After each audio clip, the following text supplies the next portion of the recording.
신상담 총 6권.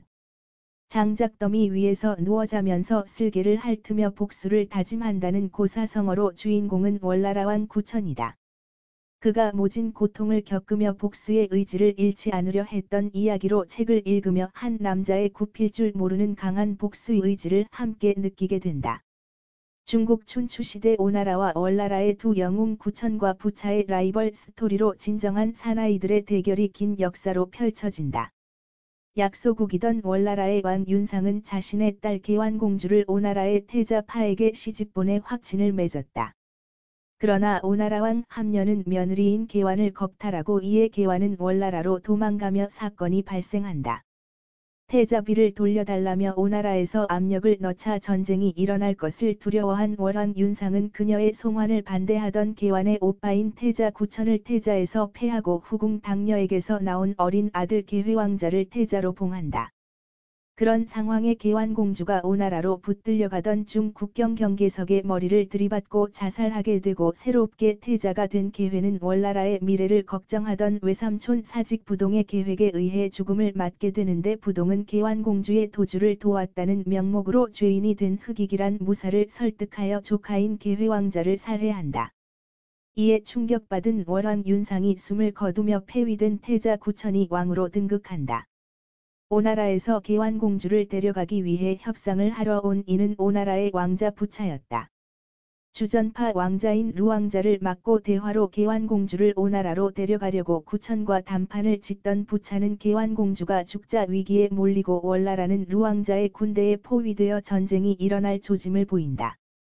새로 월나라의 왕으로 등극한 구천은 자살 특수부대를 300명 선발하여 오나라와 전쟁을 벌이는데 자살부대의 전략이 성공하여 기세가 꺾인 오나라군은 약소국인 월나라에 패하게 된다. 이 전쟁에서 오나라왕 함녀가 출전했다 부상을 입고 병이 악화되어 죽게 되고 타자였던 파는 병으로 죽어 오나라에선 새로운 왕이 되기 위한 치열한 경쟁이 일어나는데 먼저 왕이 된 월나라 구천은 사람을 써서 당시 오나라 감옥에 갇힌 부차가 왕이 되도록 비밀리에 힘쓴다. 당시 가장 촉망받던 루왕자는 패전의 책임과 왕이 되기 위해 암살음모를 꾸민 것이 들통이 나면서 새로운 왕을 선임하는 결정을 가진 상국 오자서에게 버림을 받고 결국 부차가 오나라의 왕으로 등극한다. 두 국가는 취리 전투에서 월나라가 승리하여 잠시 평화의 시기를 보내지만 오나라의 부차는 큰 야심을 가지고 신하들의 반대에도 불구하고 수군을 창설하고 선박을 준비하게 된다. 이렇게 군사력을 키우는 것을 보고 위협을 느낀 월왕 구천은 확친을 제안하여 오왕과 월왕은 겉으로 확친을 논하는 사이에 구천의 명령을 받은 영고부 장군은 정예부대 200명을 이끌고 초나라군에 복장을 하고 오나라의 조선소에 불을 붙이는 작전을 감행하지만 이 작전이 실패해서 그들의 정체가 탄로나고 월나라는 외교적으로 어려움에 봉착한다. 당시 오나라와 확친조약을 진행하던 문종과 군사법력 그리고 성매 등등 월나라의 신하들이 강하게 반대했지만 구천은 점점 국력과 병력이 강해지는 오나라를 초기에 제압하기 위해서 전쟁을 벌이려는 구천을 막지 못하고 드디어 초산 전투가 벌어진다. 이 전쟁에서 오나라의 부차를 쉽게 생각하고 얕본 월나라는 오나라에 대패하고 월나라는 오나라의 신하국이 되고 200명에 가까운 신하들과 월왕 구천과 왕후 아어를 압송하여 오나라로 끌고 간다. 감옥에서 그들은 노예와 같은 생활을 하게 된다. 오나라 대감옥의 관리자는 구천에게 개인적인 원한이 있던 엄촉이었는데 그는 월나라 사신들을 무자비하게 죽이는 잔악한 사람이었다. 부차는 전쟁에서 이기고 월왕을 노예로 만들었으나 구천은 절대로 부차에게 무릎을 꿇고 굴복하지 않고 버티며 갖은 고초를 당하고 시간이 흐른다. 한편 월나라의 문종은 오나라로 끌려오지 않아서 월나라에서 월왕을 빼내기 위해 백방으로 움직이는데 그는 개인적인 친분이 있던 오나라의 태제 백비를 매수하여 구천을 오나라 궁에 머물 수 있도록 만들었다. 문종은 또한 미녀들을 선발하여 미인계를 쓰기 위해 미녀 3명을 집중적으로 다듬어 오나라에 잠입시킨다. 3명의 여자 중 1명은 이외란 여자로 그녀는 태제 백비에게 바치고 정단은 부차에게 바친다. 그중 제일 아름다운 여자는 군사법녀의 여자인 서씨였다.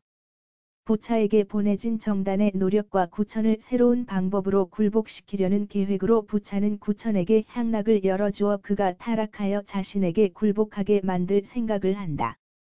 부차의 궁에서 생활을 하게 된 구천은 점점 미친 사람처럼 행동하더니 결국은 부차에게 신하임을 인정하며 그에게 충성을 바칠 것을 맹세하고 그에게 충직한 신하처럼 행세를 한다. 그를 죽이려고 갖은 계략을 쓰는 상국 오자선은 그를 죽이라고 부차를 계속 부추기지만 부차는 구천을 살려둔다. 그러던 어느 날 부차가 신하국 채나라를 공격한 초나라를 정벌하는 참가한 전투에서 부상으로 돌아온 후 병을 얻어 시름시름 앓던 부차에게 구천은 대왕의 병세를 확인하겠다며 부차의 변까지 먹는 일도 서슴지 않는다.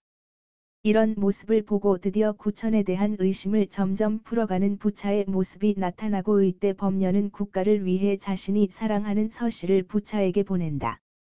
그리하여 서씨는 부차의 궁으로 들어가게 되고 서씨는 자신을 갖고 싶어하는 부차의 마음을 이용해 구차와 아어가 월나라로 돌아갈 수 있게 해달라고 부차에게 간청하고 구천이 이제 자신에게 대항할 의지가 없다고 판단한 부차는 구천과 아어를 월나라로 돌려보낸다. 월나라로 돌아간 구천은 궁에서 머무르지 않고 마굿간에서 마부들처럼 장작더미 위에서 자며 생활을 하는데 마굿간을 성신당이라 이름짓고 그 마굿간에서 자고 이를 보는데 그는 큰 뜻을 세우고 하나씩 계획을 실행한다.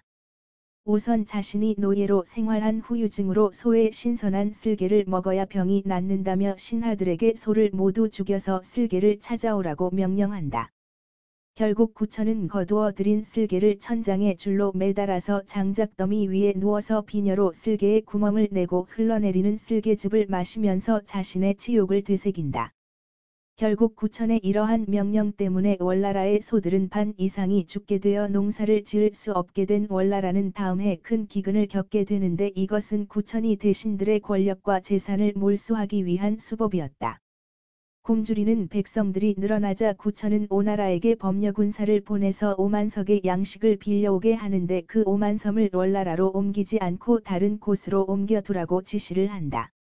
그리고 그는 성내로 몰려든 유민들에게 양식을 나눠주라고 대신들에게 명령하고 대신들은 구천의 음모를 알지만 어쩔 수 없이 자신들의 재산을 털어 백성들에게 양식을 제공하며 기근을 넘기게 된다. 소를 잃은 농부들에게 다음 해에 소를 돌려주기로 약속한 구천은 범녀에게 숨겨두도록 한 빌려온 양식 5만 석을 모두 소로 바꿔서 월나라로 돌아오고 약속대로 농부들에게 소를 돌려준다. 그리고 국가의 모든 미망인과 성인이 된 사람들의 결혼을 국가가 강제로 명하고 자식을 낳는 대로 국가에서 보상을 해주며 인구를 늘리는 정책을 실시한다. 또한 오나라가 모르게 군대를 정비하여 오나라를 멸망시킬 준비를 차근차근 진행한다.